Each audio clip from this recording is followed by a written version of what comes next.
All right, guys, welcome back. Time to talk about the Sebastian Rogers case again. Um, you know, I've just been thinking about it. So this video is again like just stuff that's been on my mind. So basically, I've got questions about why police have done certain things and video footage. We'll get into that in just a minute. The video footage, but first question I've got is.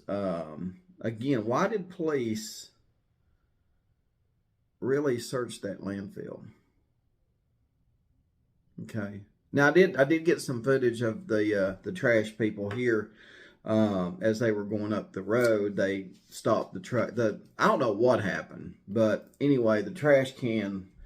I don't know if the track got jammed or if the trash can was too heavy, but the track. Anyway, the trash can got halfway up the side of the truck and it just stopped. And they went out there and done something to it, and then it just finished dumping the garbage can and then put it back down. But I don't want to put the trash people on display of YouTube. So I figured I wouldn't. And besides, it's really nothing exciting. It's just something I noticed, and I was like. They were out there working on it, and I was like,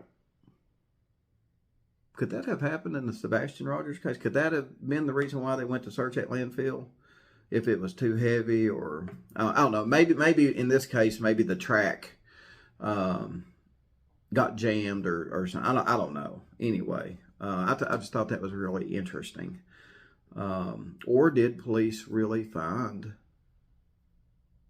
something? God, wouldn't that be horrible if the police found something in that trash can at Sebastian's house that made them want to search that landfill?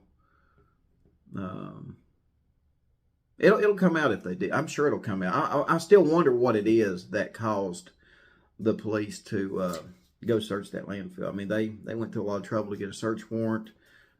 Basically shut that landfill down to search that plot.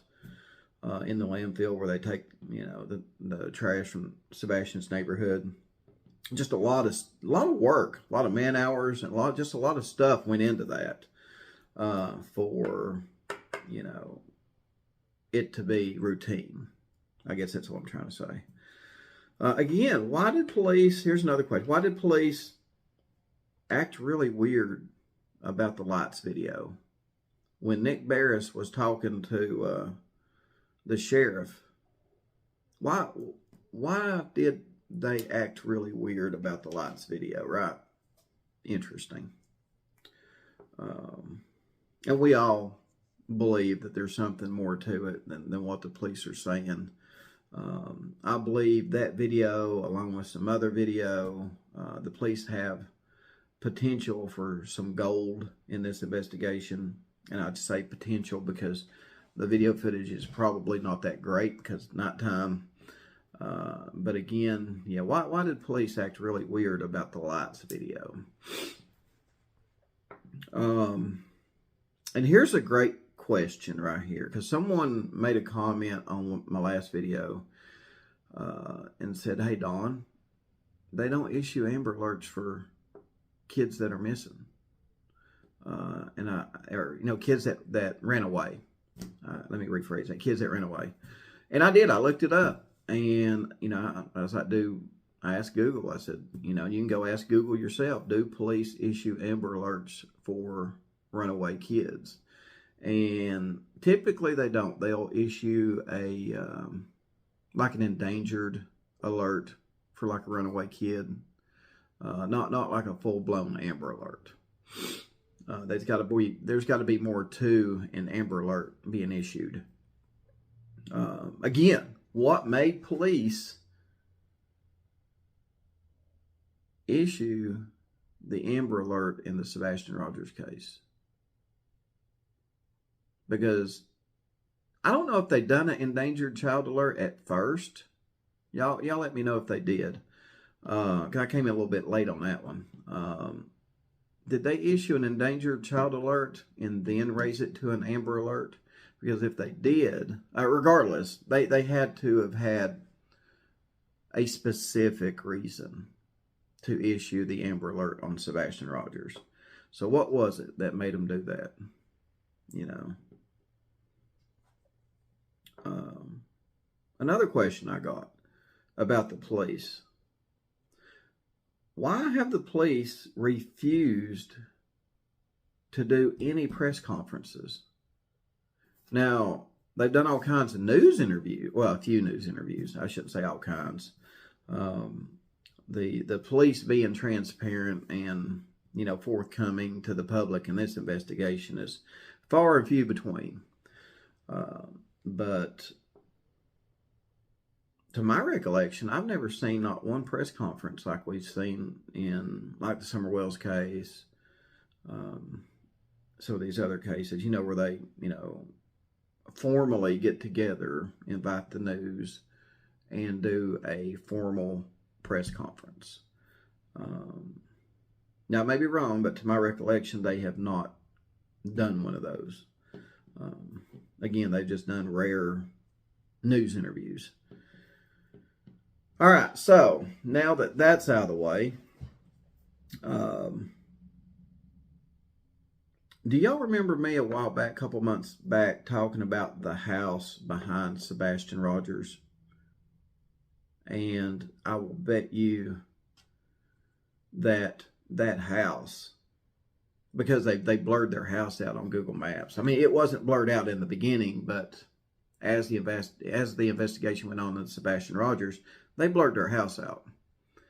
And that got me wondering, did they have camera footage, security camera footage that is possibly important to the investigation, right? I've done a couple videos on it, you know, showed the house on Google Maps and this and that. I mean, it's the house directly behind Sebastian's. Because when it first started, I was kind of going up through there with Google Maps, and I seen the cameras on the house. And then they blurred their house. So I thought, I bet you they're going to play an important role in this investigation. And now it looks to me like, I think the mob crew's one of them. He's actually showing some video footage which looks like it's coming from that house behind Sebastian's. So, my question is, you know, and we've got that video footage, you know, the security camera footage, apparently. And then we've got the security camera footage from down at the end of the road where Sebastian lived. I guess they had a security camera above their garage on their carport or something like that. Anyway, that's been analyzed and all that. But now people are analyzing, looks like, video from that house behind Sebastian's that I was talking about. Now my question is, who's releasing all this? How are these YouTubers getting this? Are people getting, I mean, if the police have this, I mean, are the neighbors leaking it to YouTubers? I mean, how's this stuff getting out to the public? I mean, don't get me wrong. It's very, very interesting. But at the same time, I also have to stop and wonder, I mean, you know, how are these security camera videos, are the neighbors leaking them? And if so, I mean, can it hinder the investigation? I don't know. It's just something that I've been thinking about.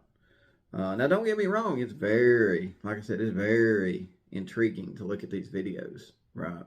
And Mob Crew's done an excellent job of analyzing these videos. And some other people have done an excellent job at analyzing them too. There's several YouTubers that have analyzed these videos. But how are they getting out there? That's my question. How are they getting out there? I mean, wouldn't this stuff be considered evidence? So, and again, you know, I mean, I don't want to sound like a party pooper, but because believe me, it is real intriguing. You know, can it hurt the investigation? You know, leaking it to the public and then it getting put on YouTube, and can it hurt the investigation? So that, again, I don't want to sound like a party pooper, but just questions I've got in the investigation and all that stuff. Basically, another video of what's on old Don B's mind in the Sebastian Rogers investigation. So, been 1 year. No really major updates. Nothing from police. It's been the same old from police, really. Just nothing. Nothing to see here. What's that guy on South Park? Nothing to see here, people. Move along. Oh, Lord. And, yeah. I don't know, guys. I don't know. Just something weird. Just something weird. I think that given the way everything is nowadays, I think we're going to see more and more of police not really being too transparent in cases, just because of the way the world is now, how easily things can be put out to the public, and a lot of times, man, I mean, I've seen it. It'll be on YouTube 30 minutes before it hits the news. I mean, there'll be YouTubers covering stuff. Like when Don got arrested. I mean, hell, when Don got arrested for DUI, he was live on a YouTuber's channel. I mean, we watched it as it happened. And then 2 days later, it was on the news. Maybe the next day, I don't know. But a lot of times in, the world today, social media has got a hold of it and is putting it out way before mainstream news ever will. And it'll probably be that way for a while, whether it be earthquakes, house fires, car wrecks, natural disasters, tornadoes, whatever. Social media will have it out there way before mainstream news will. It's like, social media is like 5G and mainstream news media is like still stuck on 2G or something, you know what I mean? So anyway, guys, let me know what you think about my thoughts and stuff on this video.